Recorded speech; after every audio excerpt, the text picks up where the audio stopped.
Have you ever stopped to think about how the things we do in private affect our whole life?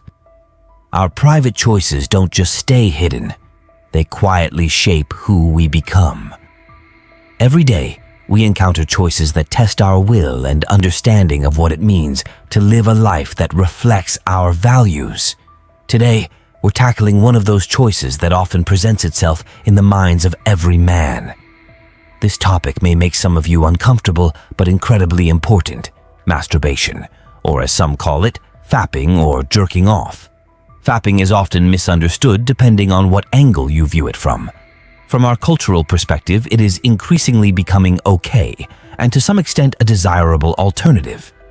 You may hear people say it's okay to experiment with yourself.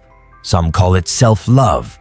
Others claim you have less chance of catching an STD, and most commonly, they say you're causing no one harm. The so-called science experts have added to the matter and claim it helps release stress and improve mood. What this has done is normalize this practice, and men from a young age, with the ease of surfing the internet for online content, are playing with their meat. What if I told you that society has deceived you and there's no actual benefit to playing with your meat? That is actually the case. Society has lied to you all this time. Society wants to turn you into a loser by pushing you to rush for immediate gratification while sacrificing your future potential. Yes, you may feel good while jerking off and experience immediate relaxation or an improved mood. But later it leaves you feeling guilty, weak, and miserable. The guilt is even worse for godly men, as it makes you feel unworthy of God. To rise beyond average as a man, you must calibrate your mind to focus on future gains over present short-term benefits. Masturbation has no long-term benefit, but rather, it limits your potential. Let me explain how. You see, your mind is like the captain of a ship, helping you navigate through life. But what happens when this captain is trying to steer through a thick fog of guilt, regret, and loneliness? This is what masturbation does. It clouds your mind from focusing on what matters in life. Instead, all you think about is being alone and playing with your meat. Miserable.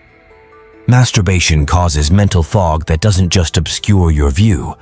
It envelops you, making it hard to see the vibrant life God has planned for you.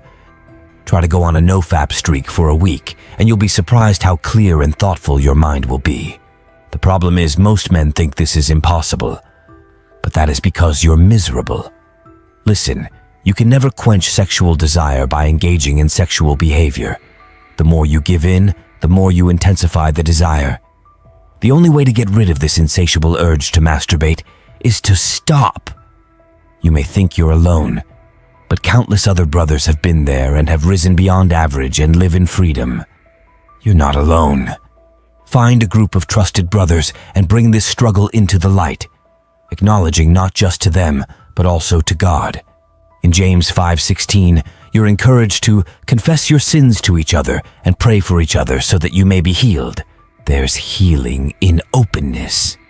Now some men are too cocky and think being vulnerable is a display of weakness. Miserable. When you have a common struggle and band together, you become unstoppable. The goal is not to tell everyone, but to find a group of trusted brothers. It's about replacing guilt and shame with accountability. No one is a finished work. We're all works in progress. Every step toward transparency in this matter is a step toward freedom. Rise beyond average. I will see you next time. Until then, God bless.